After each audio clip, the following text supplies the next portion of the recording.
I'm not going to introduce myself to you. You may know me, you may not. It doesn't really matter.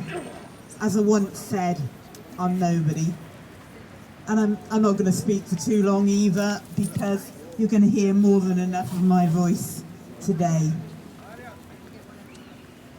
But there are things that need saying. There are thoughts I want to say to you. But I want to talk about something different. I want to talk about the power of an idea. As is often said, the power of a dream. But before that, I want to give you some figures.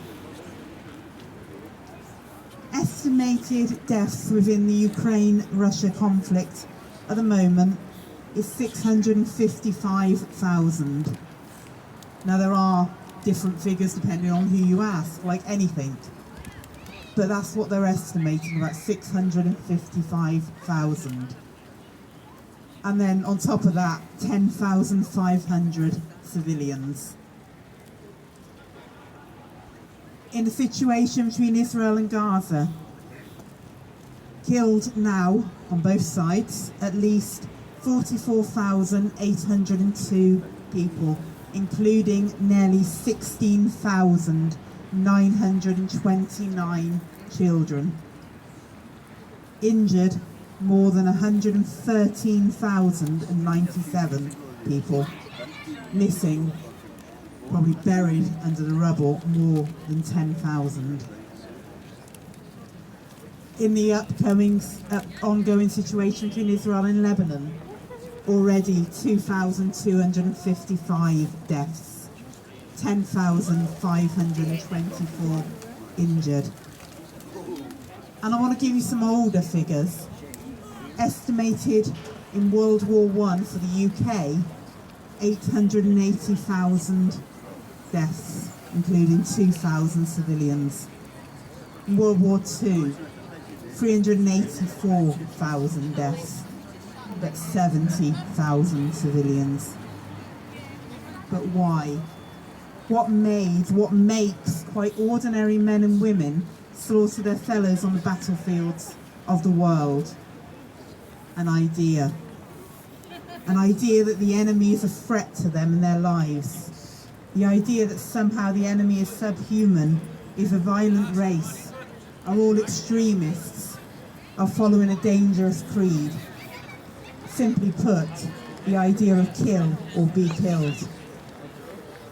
Except the real risk is created, is exaggerated, is blown out of all proportion, deliberately to lead men to war. It's called rhetoric, it's called propaganda, and it's as old as war itself. You see, an idea can be dangerous. An idea can destroy lives. An idea can justify the very worst of what humanity is capable for. The thing with rhetoric, with propaganda, is they lie. Sometimes by exaggeration, sometimes by generalisation. Most times by taking something out of context. And almost always by treating the isolated incident, the most extreme, as a microcosm that represents the whole. Or an idea can be dangerous.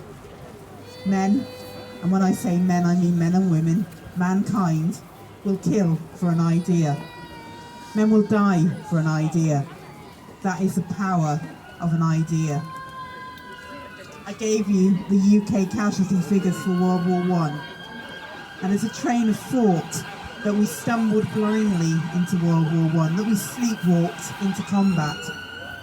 Maybe we did, though I'm not convinced.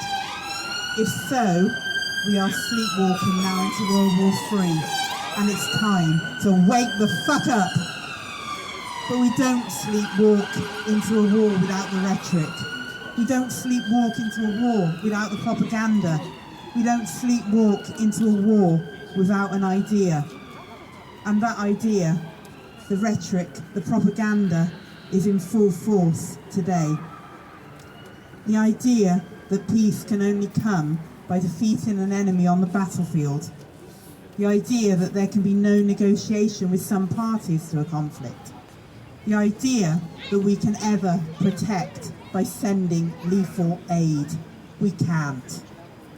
And that idea only exists, only thrives when we forsake logic.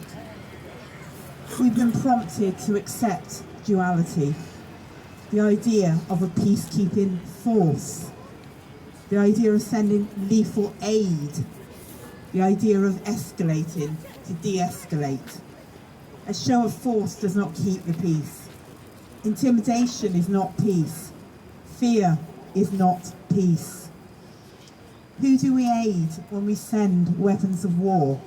Who do we aid when we poison the land and the people with depleted uranium shells? Who do we aid when we send bombs that reduce homes to rubble and leave people breathing in asbestos with the dust? Every bullet we send in lethal aid has blood on our hands. As for escalating to de-escalate, we should have learned that lesson with World War I, the war to end all wars. But the war didn't end because the idea didn't end. Instead, less than 25 years later, World War II came along. It came and it brought with it atrocities. Atrocities carried out for an idea the world condemned, but did not learn from. How many genocides have been committed since the Holocaust? How many people have been driven from their homes? We use the word displaced nowadays, as if we somehow just accidentally moved them. Displaced means driven from friends and families. Displaced means separated from all they know. Displaced means lost and alone. Millions have been displaced since the end of World War II for one idea or another. The ideas keep coming and people keep suffering. But what if there was another idea? What if there was a bigger idea, a better idea? What if there was an idea for peace? So you start talking about peace and people start looking at you as if you're a little naive, a little childish, as if you really just don't understand how the world works, as if you haven't grown up yet. And peace is also an idea quite as old as war. Diplomacy goes back as long as war. And so, in that idea and for that idea, we gather here today. And we make a call, we put out a call for peace. We stand for peace. We cry for peace. We ask for peace. And we ask our governments, our leaders, to take the route of peace. See, I don't believe that diplomacy is childish. I don't believe the idea of talking is naive. I believe there is a hope in diplomacy.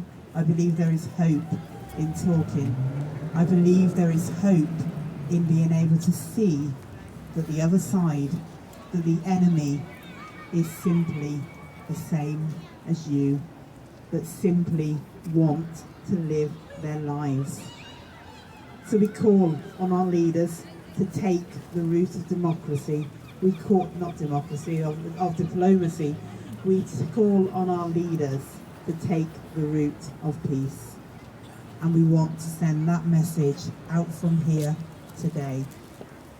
We stand for peace. I stand for peace. We stand for peace. Simply for peace.